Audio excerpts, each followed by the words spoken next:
할렐루야. 8월 22일 월요일입니다. 오늘 본문은 레위기 27장 16절서부터 34절까지의 말씀입니다.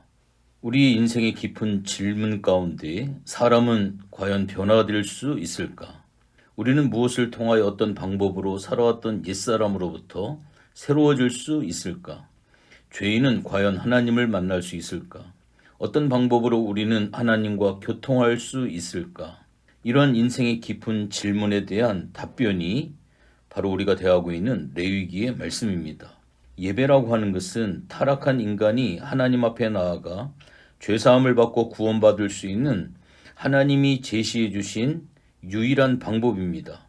범죄한 아담을 죄로부터 구원하기 위해 하나님은 창세기에서 단순한 방법의 제단을 주셨습니다.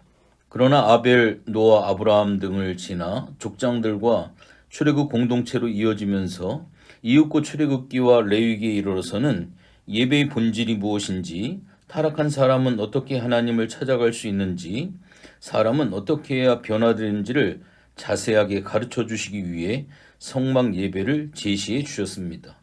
인류는 범죄했고 그 부패로 말미암아 하나님께로부터 분리된 세상에서 살아야 하는 처지에 놓이게 되었습니다.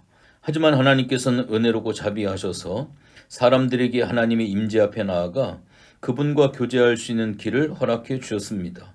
레위기를 통해 타락한 사람은 인격적으로 변화되며 자신을 위해 살지 않고 하나님의 나라를 위해 살게 되고 하나님을 모실 수 있는 성전으로 바뀌어지게 되어져 있습니다. 그런데 왜 우리는 평생 동안 교회에 출석하고 수십 년 동안 예배를 드려도 거룩함이나 인격적인 변화를 기대하기가 어려울까요? 현 시대의 우리 예배가 다분히 예배 공간이나 예배 방법론에 지나치게 매여 있음을 보게 됩니다. 하나님과의 인격적인 만남에 집중하지 못하고 예배의 공간을 꾸미는 일, 또 예배를 어떤 형식으로 드릴 것인가, 정해진 시간에 또 한 시간을 전후하여 끝나야 한다는데 더 많은 관심이 집중되어 있습니다. 또 예배의 출발의 형식보다 마음에서 회개하고 하나님을 뵙고 싶어하는 마음을 다하고 뜻을 다하고 목숨을 다하는 갈망으로부터 시작해야 하는데 우리의 현실은 그렇지 못함에 더 큰 원인이 있다라고 생각이 되어집니다. 예배는 모이는 예배와 흩어지는 예배로 나눌 수 있는데 하나님을 만나 공급을 받는 의식 예배와 공급된 하늘의 힘으로 이 땅을 하나님의 나라로 변화시켜야 할 삶의 예배입니다. 그러나 우리의 예배에 대한 생각은 의식 예배를 위해 지정된 공간과 시간을 맞추는 것으로 예배의 책임을 다했다고 생각하는 경향이 있습니다. 예배 인도자가 하나님을 높이고 예배하며 그분의 메시지를 듣고 전달하려는 데 의미를 두지 않고 사람의 갈증과 피로를 의식하고 예배를 준비하려고 하는 경향이 많습니다. 하나님이 무엇을 요구하시냐보다는 사람들이 무엇을 원하느냐에 더 마음을 둔다는 말씀입니다. 의식 예배를 드리는 일에 집중하다 보니 정작 예배의 대상이시며 목적이신 하나님께 집중하지 못할 때가 많은 것은 분명한 사실인 것 같습니다. 예배를 통해 우리는 하나님을 만나 은혜와 성령의 능력을 경험을 합니다. 예배를 통해서 받은 그 은혜의 힘으로 삶의 현장에서 소금으로 빛으로서의 삶을 실천합니다. 우리를 통하여 사람들이 영향을 입고 변화되기 시작을 합니다. 가정들이 변화되고 직장의 분위기가 바뀌고 사회가 변화되어 우리가 있는 곳에 하나님의 통치가 실현되기 시작을 합니다. 타락한 세상 가운데 하나님의 주되심이 드러나고 하나님이 높임을 받기 시작할 때 그것을 우리는 하나님의 나라라고 부를 수가 있습니다. 이것이 레위기에서 가장 중요하게 이야기하고 있는 복음의 능력이고 복음의 비밀임을 반드시 기억해야 될 줄로 믿습니다. 오늘 레위기의 마지막 본문의 내용입니다. 레위기를 쭉 지나오면서 5대 제사 7대 절기, 하나님께서 원하시는 하나님의 그 소원, 하나님의 바람을 레위기를 통해 정확하게 우리에게 말씀해 주셨습니다. 오늘 마지막 본문의 말씀을 함께 나누면서 레위기를 좀 정리하려고 합니다. 오늘 본문은 하나님께 예물을 드리는 이야기로 이제 처음에 시작한 레위기가 마땅히 바쳐야 될 것에 대한 규정으로 오늘 본문의 마무리를 하고 있습니다. 레위기의 규정 자체가 어떻게 하나님을 예배할 것인가에 맞춰져 있기 때문에 그 마지막이 서원에 의해서든지 의무적으로 바쳐야 할 것이 무엇인지에 대한 가르침으로 끝난다라고 하는 것은 상당히 자연스럽다라고 말씀을 드릴 수 있습니다.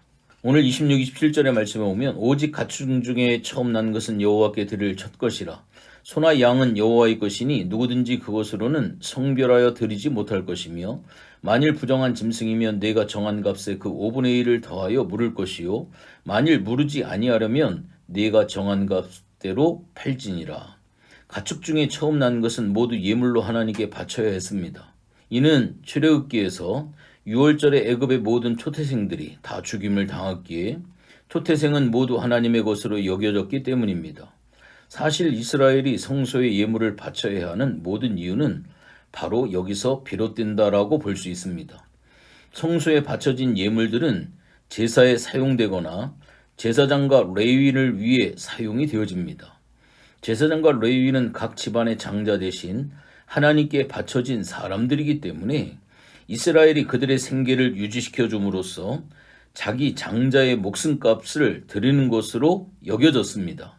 나귀같이 부정한 짐승이라 하더라도 초태생은 다 바쳐져야 했습니다. 부정한 짐승은 제물로 드릴 수 없지만 그 값의 5분의 1을 더한 은을 그 대신 바치거나 아니면 제사장이 그 나귀를 팔아서 성소에 드렸습니다. 이어서 28절 29절에 보면 어떤 사람이 자기 소유 중에서 오직 여호와께 온전히 바친 모든 것은 사람이든지 가축이든지 기업에 바치든지 팔지도 못하고 무르지도 못하나니 바친 것은 다 여호와께 지극히 거룩함이며 온전히 바쳐진 그 사람은 다시 무르지 못하나니 반드시 죽일지니라. 히브리어로 헤렘이라고 불리는 규정입니다. 즉 온전히 바침이라고 번역된 헤렘은 우선 성막에서 쓰기 위해 특별히 준비해 놓은 것을 이야기를 합니다. 성막에서 제사를 진행해 나가다 보면 필요한 물품들이 있을 것인데 그 물품을 만들기 위해서 구별해 놓은 것을 다른 것으로 바꿀 수 없다라고 하는 그러한 말입니다. 이 헤렘의 다른 의미로는 진멸이라고 하는 의미로도 쓰여집니다. 이스라엘이 가나안에 들어가 그 땅을 진멸하는 것은 하나님께서 가나안을 심판하시는 도구가 되는 것이고 또한 거기서 죽임을 당하는 사람들은 하나님 앞에 제물로 여겨집니다. 이것은 살인이나 우상 숭배와 같은 반드시 죽여야 하는 죄를 지은 자에게도 동일하게 적용이 되어집니다. 속죄제나 속건제로 씻을 수 없는 죄를 지은 자는 다른 것으로 그 죄를 결코 대신할 수 없다라고 하는 아주 무거운 경중의 말씀으로 받아들일 수가 있습니다. 이는 제사를 드리거나 돈을 바침으로 죄값을 치를 수 없다라고 하는 그러한 규정입니다. 이어서 30절서부터 오늘 마지막까지 보면 그리고 땅의 10분의 1 곧 그 땅의 곡식이나 나무의 열매는 그 10분의 1은 여호와의 것이니 여호와의 성물이라. 또 만일 어떤 사람이 그의 11조를 물으려면 그것의 5분의 1을 더할 것이고 모든 소나 양의 11조는 목자의 지팡이 아래로 통과하는 것의 10번째 것마다 여호와의 성물이 되리라. 그 우열을 가리거나 바꾸거나 하지 말라. 바꾸면 둘 다 거룩하리니 무르지 못하리라.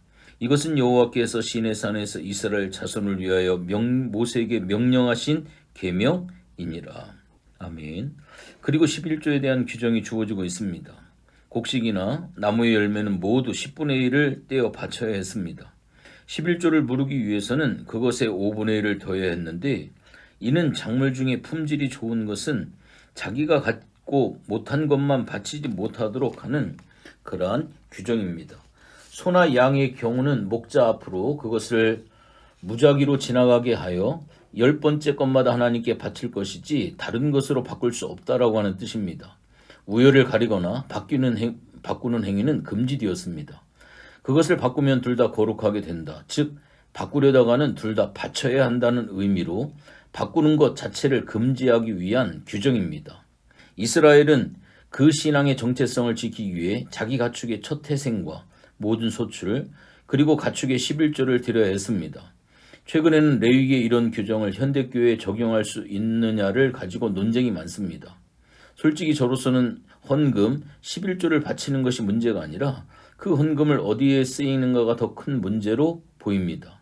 원칙적으로 볼 때 이방인으로서 예수님을 믿은 우리가 유대교의 규정을 그대로 지켜야 할 의무는 없었습니다. 성소와 성전 그리고 제사장과 레위인을 위해 드려졌던 제물과 11조를 지금도 그대로 드려야 한다라고 주장하는 것 자체가 어떻게 보면 넌센스입니다. 이미 성전은 사라진 지 오래되었고 예루살렘에도 성전은 없습니다.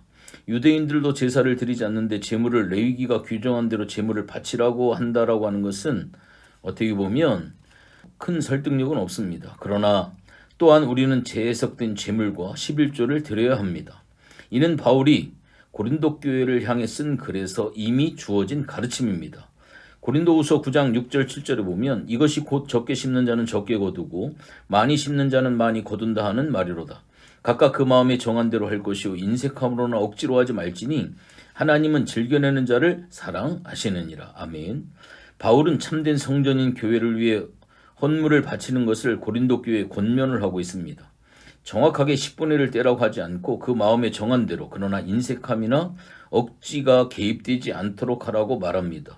우리는 교회를 위하여 우리가 가진 재물을 바칩니다. 인색함으로나 억지로 바치지 않고 최선을 다해서 최고의 것으로 정성껏 소재를 드리는 마음으로 우리가 바치도록 되어 있습니다.